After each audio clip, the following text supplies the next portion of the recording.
Have you ever been absolutely certain that you were right, only to discover later that you were completely wrong? Boy, I know that's happened to me a few times. Maybe it was your first impression of someone, a decision that you made, a relationship that you misunderstood. Hey, we've all been there, right? Or maybe it was something much deeper. The truth is, every one of us has blind spots. We have places where we don't see reality as clearly as we think we do. And here's the surprising part. Jesus once said the greatest blindness isn't physical, it's spiritual.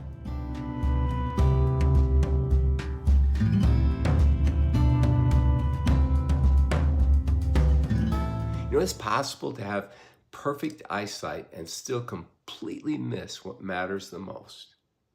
Welcome to another weekly walk.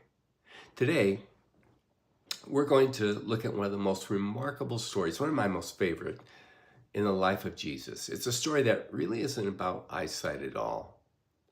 It's about whether you can and I can truly see. John tells us that as Jesus was walking along, he noticed a man who had been born blind from birth.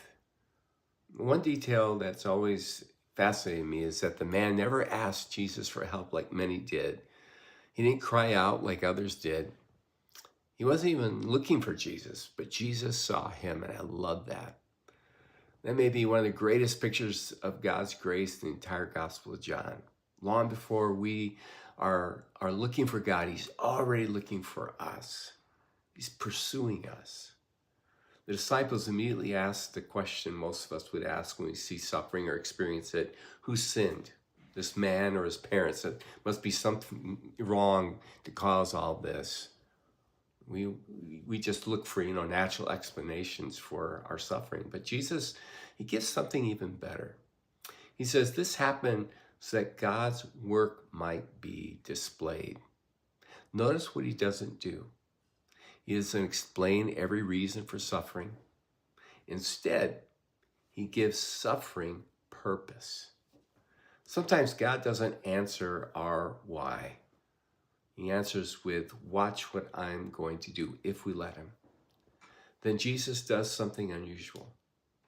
He spits on the ground and he makes mud and he places it on the man's eyes. Now, why did he do that?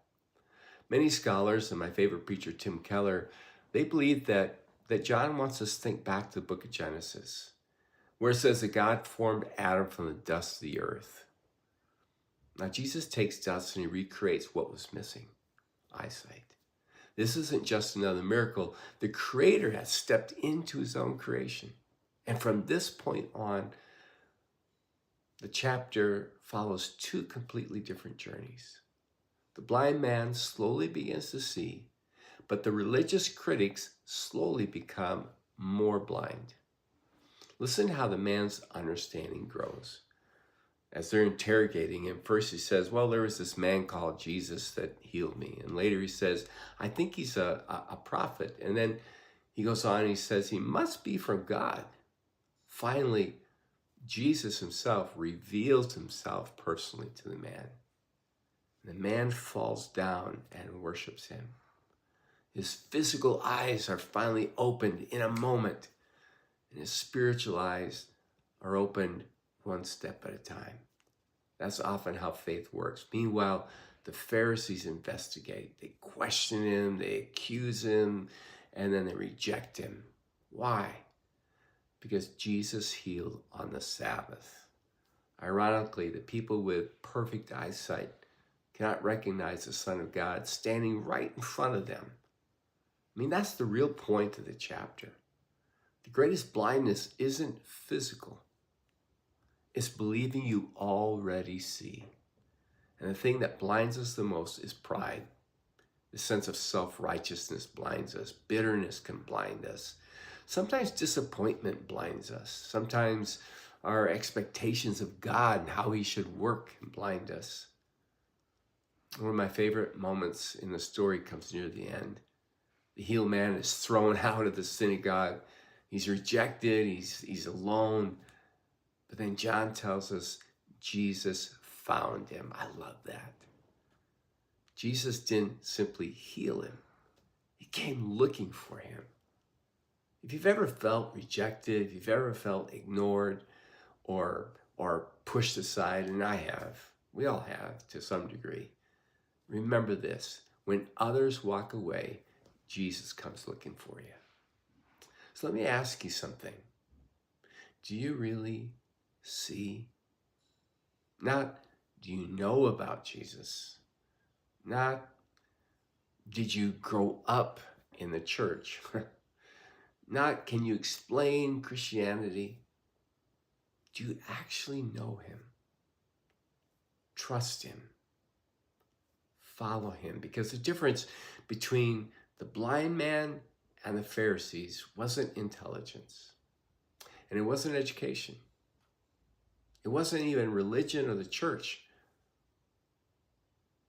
One knew he needed Jesus. The others believed they didn't. John 9 isn't really about eyesight. It's about revelation. It's about Jesus opening hearts that had been closed for years. Maybe today he's opening yours.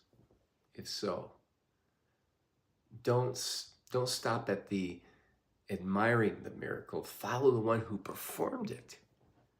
Because the greatest blindness isn't bad eyesight. It's missing Jesus.